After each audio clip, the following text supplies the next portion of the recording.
Hi guys, James from DPG here, and welcome to another video. I don't know what to call this one. I will get the title later. Anyway, I have, well, first of all, let me just say, if you hear any coughing or anything, it is still me. I am still unwell from the last video. Bloody kids, that's all I have to say about that. Anyway, I have literally 2 days in between jobs, painting wise, so I thought I'd crack these boys out.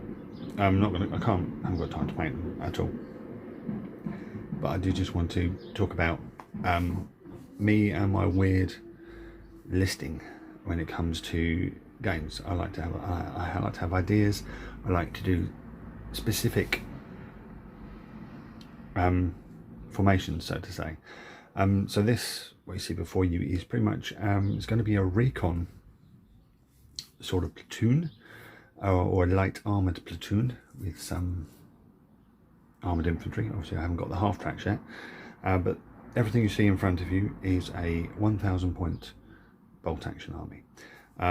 Most of this I got ridiculously cheap off eBay or direct from North Star Miniatures with the Artisan Design stuff, because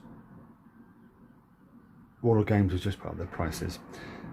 Nothing extortionate, nothing anywhere near the level of Games Workshop, and that's due to the pandemic and the increased cost of raw materials, the cost of getting the raw materials over to England, because everything, like with Games Workshop, is made in Nottingham.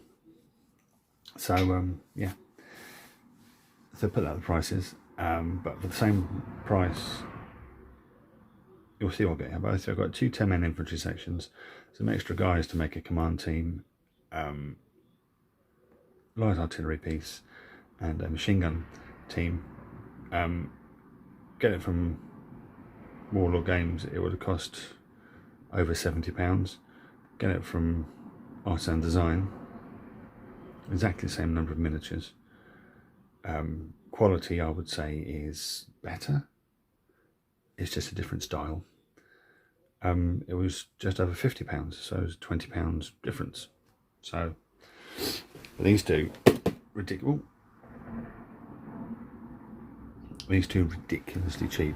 I mean, this retails for £50. I think it's actually £60 now with the price rises, but I got it for 30.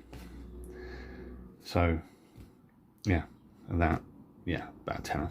Anyway, so what I thought, I was talking about these guys, and because the M5 Stuart is platoon is new, we'll have a look at the sprue, and I want to see if the turret is as bad as the earlier M3, which has over 20 pieces to make the hexagonal Mark 1 turret. Anyway, let's pop this to one side, and we're going to have a look at the Artisan Design stuff. So we've got 3 blisters. This is a 10-man squad, and there's the other 10-man squad. So what I like about Artisan Designs, you can buy generic squads like this, and they're £14. Warlord Games one is now 20, and it gives you a nice painted option on the back, as you would expect, and it's just a really nice case.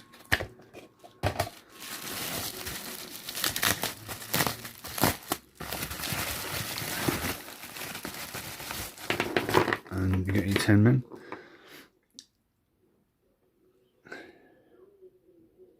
Come on, focus. There we go.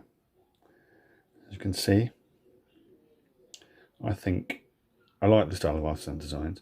Some people say it's a bit cartoony, but no, I like it. And they're all single piece, and they're all metal, which is not an issue for me at all. Excuse me. Some people don't actually like metal miniatures, but me, growing up with 40k and fantasy back in the day, whoa, too much brightness. There we go. Absolutely no issue with it whatsoever. So there's the NCO with his Thompson. Yeah, so nice 10-man squad. So they can all go back there. And the other thing with Artisan Design, maybe cheaper, they don't come with bases. This is the extra guys I got to represent the command team. What I'm actually going to do is, because the light artillery piece comes with 4 crew and only has 3 crew in the game, there's a guy with binoculars. He's going to be my lieutenant. I know they're American and I should say lieutenant, but I'm British, so it's lieutenant. And then one of these guys is going to be his mate, and then I've got 3 guys left over for anything else.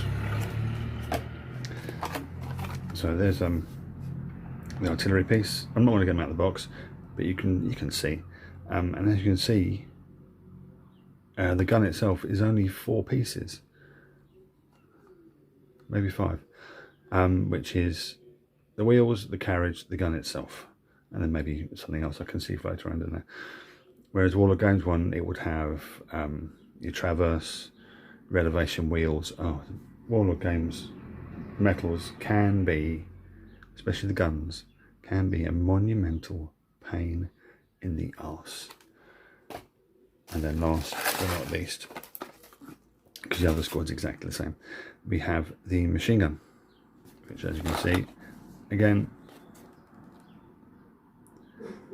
we have machine gun and tripod, guy firing it, loader, and an ammo carrier. So yeah, all good. We have Greyhound. This is going to be the MA Greyhound. I'm not going to do that. Sorry, just a bit of a coughing fit there. Yeah, so it's going to be the Greyhound, not the Scout, not the M20. Built one of these before. They're actually they're quite small, quite dinky, easy to build. Not going to open that, but this I am going to open. Yeah, I want to have a look at the decal sheet. I want to see how many different options we get on there, because I'm toying with the idea of actually making these guys French, late war French force, not American. Don't know, maybe we'll see. Anyway, so as you can see, you get 3 in the box, and there's the options. You can have the M5, the M5A1, and the E7-7, which is the flamethrower variant. And as you can see, you get British crewmen, 2 American crewmen, and a Soviet crewman, because a small number of M5s did actually make it over to the Soviet Union as part of Lend-Lease. Not many, but a few. So get the cellophane off, and 1, 2, 3, we have the instruction booklet in there, and then the box goes down there. There's the handy little cards, the damage markers, which I now have so many of, it's not true. But let's, first of all, I want to look at the decal sheet. And we get American, British, and Soviet. There is no French markings on here whatsoever. So that answers my question. These guys will be American. Okay. Well, the interesting thing is you actually get US Marine Corps. So if you're doing Pacific era stuff, you've got some stuff for the US Marine Corps. Anyway, so let's first of all, before we look at the actual kit, let's have a quick flick through the instructions. Obviously at the front we get some blurb about the development, etc., countries, etc., and then we've got some statistics there.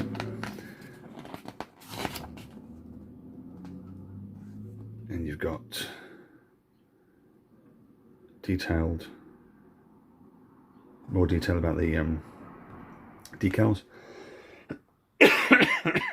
Excuse me. Then we've got the one sprue map, another sprue map. Oh, the tracks look slightly easier to build than usual. That's a nice change, considering I've just been struggling with the Stug,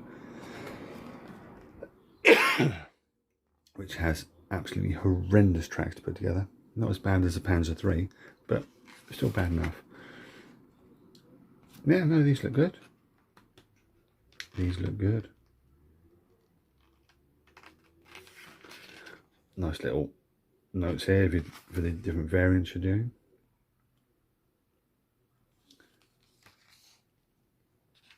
This looks, yeah, turret, much better. That's the M5 turret. As you can see, it only has 5 pieces compared to the 20 odd for the M3. Well, there's a couple extra there, but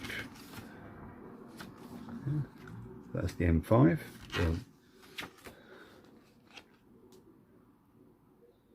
We've got the M5A1 late production. Lots of extra stuff, and that turret again. That's got 6 pieces, plus the extra gun, etc., etc. Yeah, much better, much nicer. And then we've got the flamethrower variant,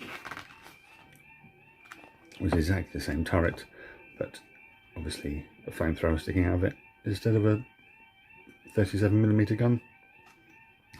And we have painting guides and stuff on the back. So yeah, all the game's instructions are improving massively. Good, nothing's come off the sprues. So let's see if I can adjust the brightness. There we go. So here's the sprue. This is one with the tank commanders on. Got bathtub type bottom hull.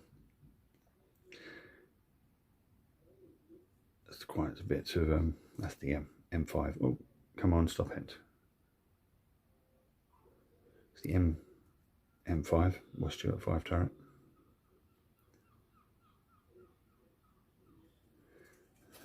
Standard Warlord Games Fair. Oh, the darkness in this is really annoying me. Yeah, Standard Warlord Games. So as you can see, the detail is fine. Crew members are fine.